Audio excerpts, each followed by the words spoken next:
Give thanks every time. So 34 cents.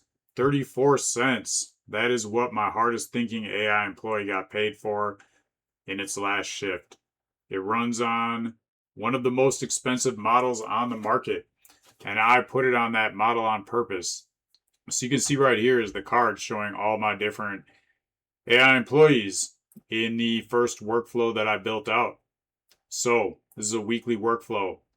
Each agent has its own card. Shows how many tokens it burns, shows how much it costs to run each run. Some other information too that I have to go with each agent. So if you want to look at that, you can see, but you can also see some of these other agents, they do not have a cost. So it's like, why is that? How can it be working and how can it be no cost? You can see 4 different cards all say 0. They worked all week and the thinking bill is nothing because they do not think at all. This is the same fleet. It all runs on the same $5 server, $5 a month. 8 different employees so far, 3 different price tags. The expensive brain, the mid-priced brain, and no brain at all. So which employee gets which comes down to one question I ask before any of them gets hired. Does this job actually need a brain? If you get that part wrong, then you're going to be paying genius rates for just regular copy and paste work. But if you get it right, your whole AI payroll fits inside the price of a coffee. So I'm going to walk you through every job here on this workflow, the cost, and understanding of the model. So this is all about understanding the right model. Which model for which job? The operator skill nobody teaches. The skill that decides what you pay. And I will get on to also my prediction of where this skill is going to be evolving to. So, the counterintuitive core said plainly, the internet argues about which model is best. This seems to be like the main thing that is up to comparison with AI is the AI models. And I mean, that's obvious. That makes sense. Which model is best? And different models work best for different things. So, I mean, you could say one model is best at a certain task, and you could have a cheaper model that's better at another task. So, there's a lot of context to this, and this all goes into this skill. Nobody tells you that half the job in a real business system needs no model at all.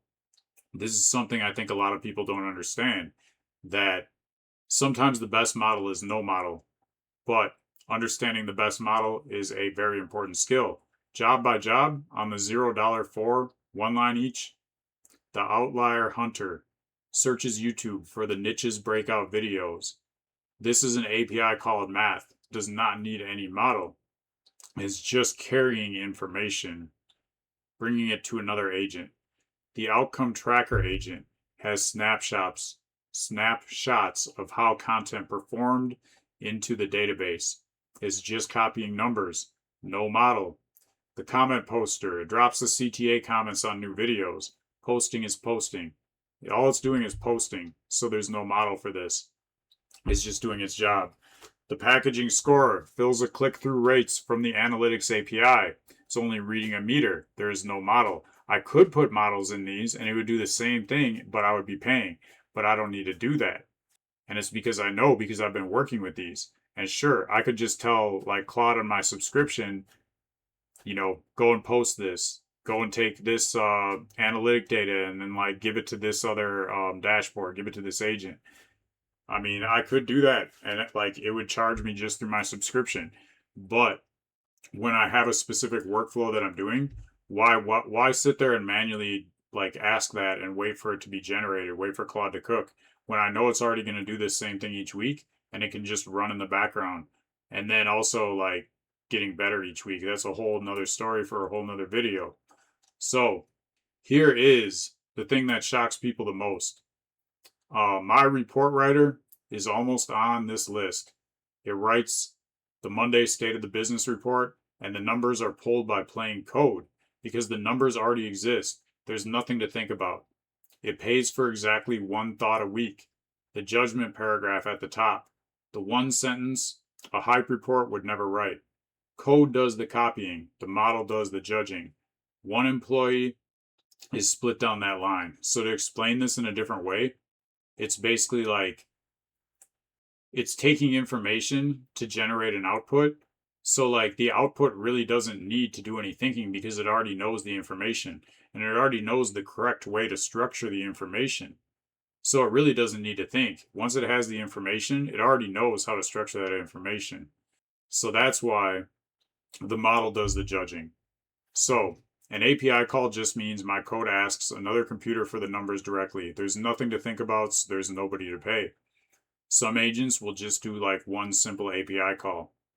And then you have other general agents that might do multiple things. But usually these general agents, like you're going to be paying. Usually. And I mean, this stuff is all new. Like it's going to evolve and it's going to change over time. But a main rule that seems to keep coming up is when the job is all about plumbing, it just gets code. When the job is about a judgment, it gets a model. Every job where the right answer already exists somewhere, I can wire the pipeline. The model only shows up where judgment is the job. So, the model only shows up where judgment is the job. And to make this even better, many of the jobs require my judgment. So, how do I know where to use my judgment or where to use a model? That's another thing. And that only comes from experience. That only comes from working with AI. That only comes from understanding your workflow and your task and having done it and already knowing the standard operating procedure for doing it. So, I mean, you could just guess and you could like end up getting whatever output you get. But are you going to know if it's the best? You're not going to know until you test different options. So, the next thing I want to get to is which agent gets which brain. So we've got different agents that need different brains. Some don't need any brains. How do you know when it does need a brain, which model to use for which brain? Because obviously, like, different models are going to have different powers, different brain power, the main power. So when I honestly mix all this together with my workflow, I have the researcher that reads the whole lane every week and has the main content ideas that don't require me. This runs on the top shelf model. So what I found is like, this is like the head of the pipeline. That model is super important because that model feeds information to every other model. So if you have just the best model and you only want to have the best model in one place, most workflows, it's going to make the most sense to have it at the beginning of the pipeline. It's going to give you the best quality output. That's going to transfer on to everything else. Not to mention, if it's a good model, there's way less chance of a failed run where you'd have to like still pay and then run it again. So the two drafter agents I have, they run on the mid-priced model, but still all drafts cross my desk. I manually approve everything. That part will never change. And because of that, I see the different models. So I know like, okay, this, mid-priced model is fine. It's doing the same quality because it's using my data of my brand voice anyway.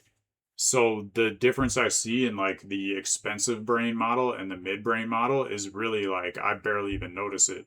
And I'm changing it anyway into like more of my own words. So it's getting changed anyway the majority of the time. So, I was talking about why the first agent gets the best brain. And basically, I do not start cheap on a judgment seat. I start on the best and let the receipts argue me down. I start on the best, do the tests. Then I try the next least one. Do it once, do it right. If the cheap model gives me a good research report 1 time out of 5, I still have to pay 5 times. And then there's the time that goes into that.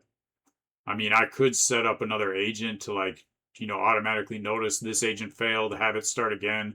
But then that's time going into setting up extra agents to make sure that like agents aren't going to fail when I could just get a better model in the first place and I don't even have to worry about the agent failing, at least like barely. So a bad research week can cost me days of creating the wrong content. That's another thing. I mean, you want good quality of what you're putting out.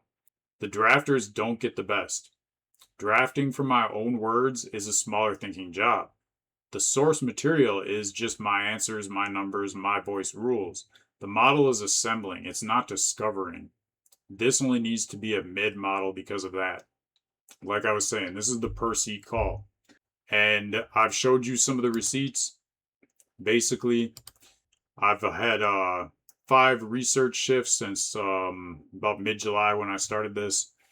And that's with the highest model brain agent. 22 to 34 cents has been the cost range for each different run. The lifetime thinking bill across every log shift has been about a little bit less than $2. This is the whole brain budget of this business so far. And of course, this is just getting started. I started doing the very basic thing of the task. And as it starts working, I found out what works. And then I try to add more to it to make it better. And, as I add more to it, the price goes up. So usually it's going to be the cheapest at the beginning. Then I think the price is going to go up. And then as you start fine tuning it, should be able to get the price go down and keep the quality the same, if not make it better.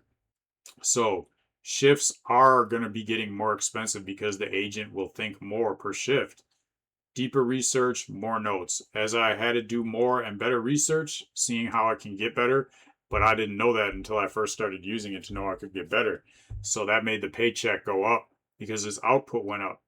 But that's good. I'm good with that. 10 cents more for way better information that's gonna, marketing. Super important to the business. Don't want to take any cutting corners with that. So as of this week, every employee's shifts are metered, so the drafters' price tags fill in as they work. What I will not do is quote a number before the meter has logged it. So I recently did a whole video on DeepSeek payroll math. If you want the price shift for that specific DeepSeek, you can see how checking out different models have different payroll math and comparing them. I talked a little bit more on comparing different models too, so I'm not going to go back more into detail on that now. So this is my research employee talking to any AI model, and this comment is the whole point. Swapping models is one setting. Usually in the E&V means you can just set up a switch, just like changing a contact in your phone. No code changes ever. Claude built it that way because I asked for the decision to stay cheap to change. So what matters the most for this particular skill? Picking a model is not permanent. When a receipt says a cheaper model can handle the job, the swap only takes a minute or less. So I never have to guess ahead of the evidence. Every shift logs its tokens to the shared database. Costs get calculated when I read it at the current prices that they are.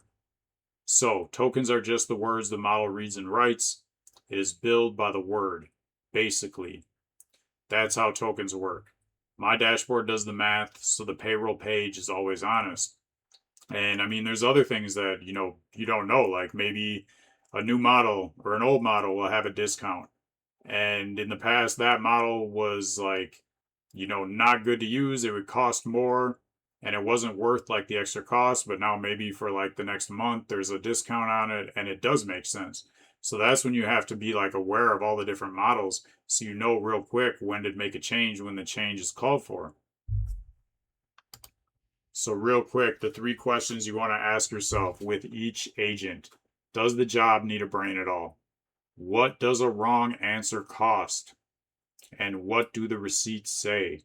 Make sure you're metering and tracking everything. So now I want to get into my prediction. Basically, I think that model picking is going to become a skill that is super important to every business. I think that within the next 3 years, AI workflows, AI employees is going to be implemented so heavily that if your competitor has it and you don't, you're not going to be able to compete. It's going to cost you too much. You're not going to be able to keep up. It's going to be like night and day. It's going to change business so much. And it's not about replacing people. It's about making people be more effective and have better quality. So it's about getting more out of your employees. It's about making sure your employees have the right tools and understand this. So right now, a lot of business owners don't even understand this. So how do they know if they're hiring the right people? This is going to be where it's super important when they can see that a person can come in, set up systems in their business, pick the right models, have everything running correctly. I think those people are going to be like the highest priority, like most valuable roles for businesses, especially over the next like 3 to 5 years. So I also think like, these agents, as long as we still have the same trend where like the agent updates come out like at least once a month, the best models from a month ago are just going to be super cheap, and they're going to get cheaper and cheaper as time goes by. The more new models come out, the more the older models are going to get cheaper. And in a lot of jobs, if you understand the correct model, you will understand that you do not need to keep like using the newest, latest model. You're totally fine with an older model. So routers, I think, will be able to get better at picking models. A lot of them don't even pick models at all right now. I think operators are going to set the policy. So, it's all coming down to like we run AI. AI doesn't run we. We got to be the ones that run the AI. You know, we run the AI that runs our businesses. We can run the AI that runs whatever we want to do. But you do not want to put AI in the spot of running your business. You do not want to give AI the important decisions. That is something that you got to know. Like, it's not just which model to use for which task, but which task should you not use a model at all. So here's the main takeaway. Stop asking AI which AI model is best. Ask which job in your business even needs one. Give the judgment jobs the best brain you can buy. Meter everything. Keep the swap one setting away. That's the whole skill. And it is a thinking skill, not a coding skill. This means you can start using it today. If you want the exact setup I use to build all of this without being a developer, check out my free Cloud Code starter kit. It's linked in the description and pinned in the comments. So go ahead, check it out. Tell me in the comments which job in your week needs a brain and which one just needs a pipeline. I'm going to read every single one. Give thanks every time. I'll see you in the next one.